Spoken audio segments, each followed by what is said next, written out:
just want to say that CAL FIRE has been tasked here in Sonoma County to come up with the cause of the fire. It's important to understand that CAL FIRE has signed on to UN Agenda 21 policies. You will never hear about directed energy weapons. You will never hear about the smart meters' effect on these fires. You will never hear that. Never. Now, we have a YouTube up, and it's called The Plan to Burn Up Northern California. This was put on the internet 2.5 years ago when I was on the program with Jeff Rentz just after the assassination attempt on his life. And what this is, the plan that I discussed, it's actually two plans.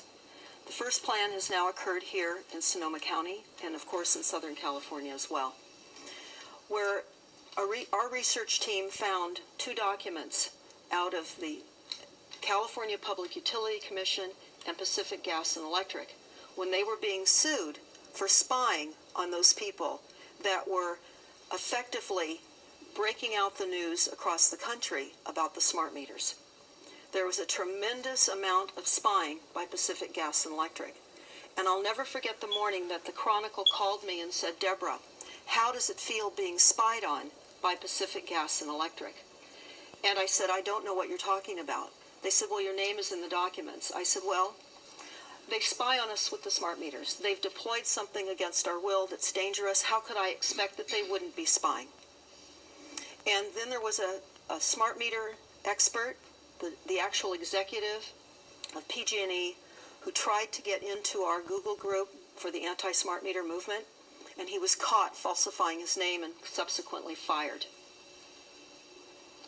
And the reason I'm telling you this is that when we discovered that Rothschild is running Pacific Gas and Electric in Southern California, Edison, we then understood what was happening.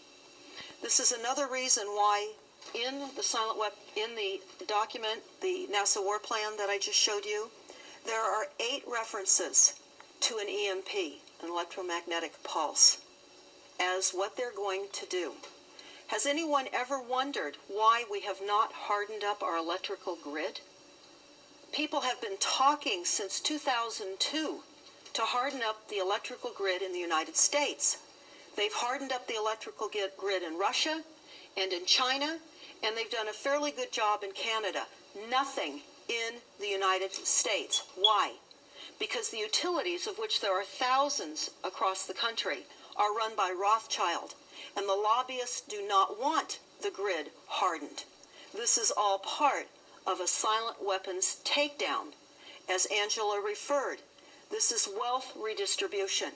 This is collapsing our society as we have known it, and this is eliminating the haves and have-nots.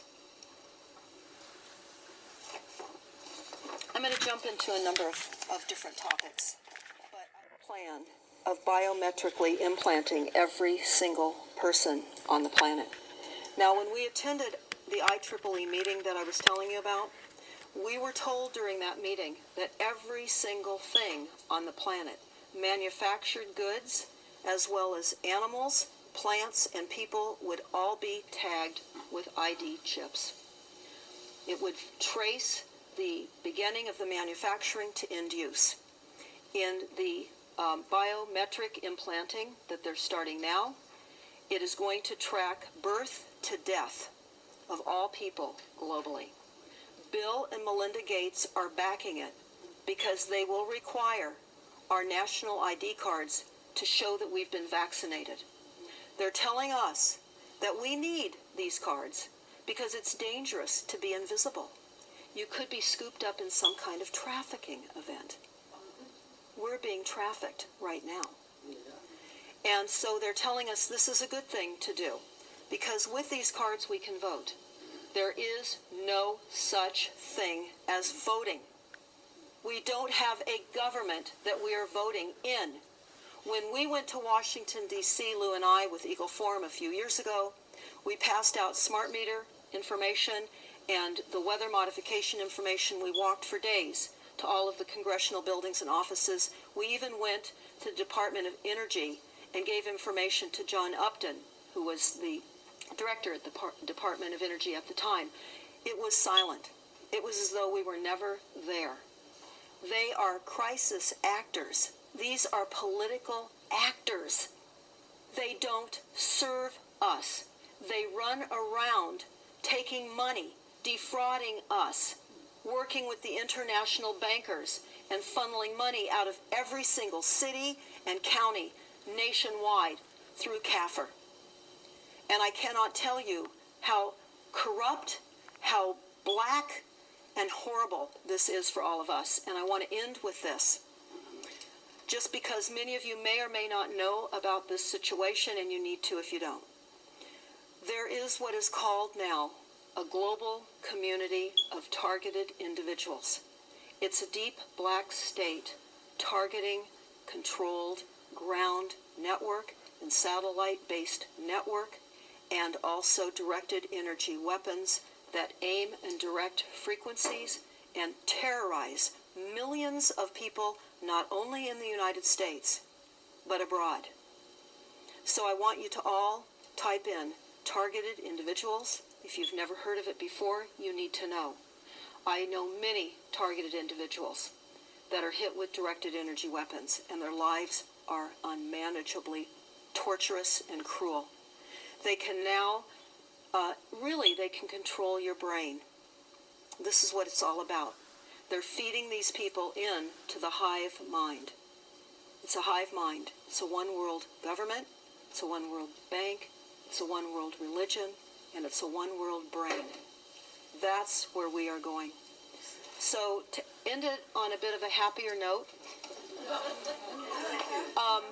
because I will tell you, we do have to have and find our faith, and we do have to pray, and we do have to live one day at a time.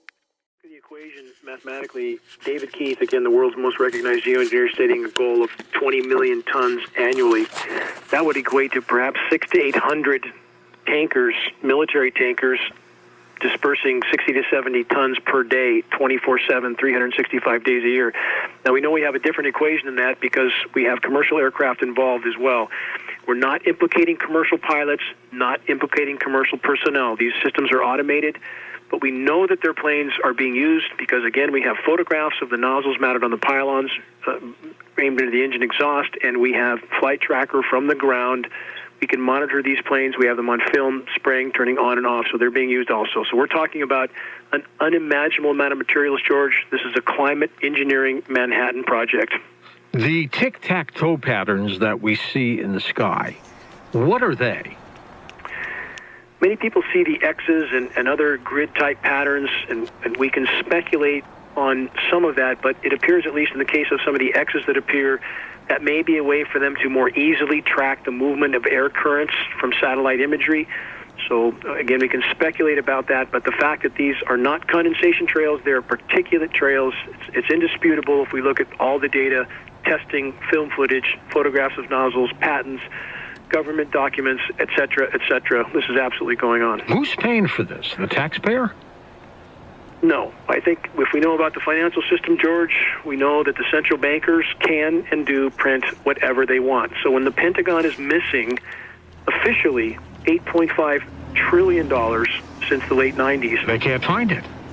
How do you lose that much? Yeah, really. So the bottom line is, so long as we have the petrodollar, the dollar is the global reserve currency, which is why I think we can safely say that Saudi Arabia was not on the list of travel bans, because if they stopped using the petrodollar, that would be the end of the road for the empire. So we have a very complex scenario, but the central bankers, the petrodollar, the dollar being the global reserve currency, that's what's allowed the U.S. empire to expand to the level it has. And this is something people need to understand and realize, that the 700 and something bases abroad that in the 150 plus countries, this is not about freedom and democracy. It's about resources. Dane, there's a blizzard warning in Hawaii. What the heck is happening? Well, at the same time, though, we have staggeringly warm temperatures at both poles.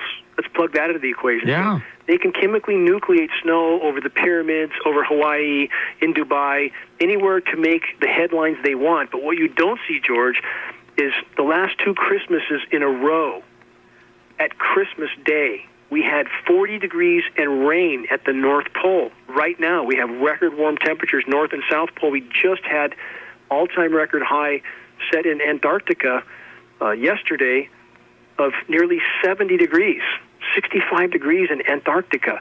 We don't hear about that. That's about 80 degrees above normal, 80 degrees above normal. So I encourage people to simply, again, not believe me, look at the bigger picture, look past the spun, baited headlines that are designed to confuse them and divide them as to the true state of the climate.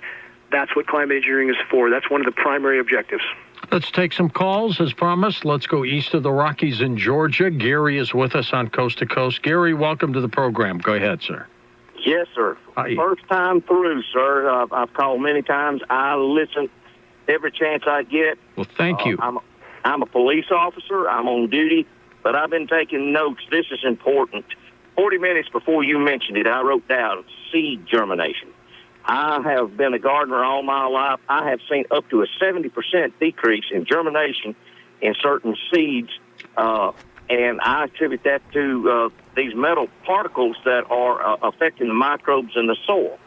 The second point that I wanted to make, and I've heard this brought up, and I've heard George bring it up, that aggression, what's happening with aggression? We are collecting these particles in our bodies, and we are exposed to all these electromagnetic fields from everything, from our cell phones, from power lines, from office equipment.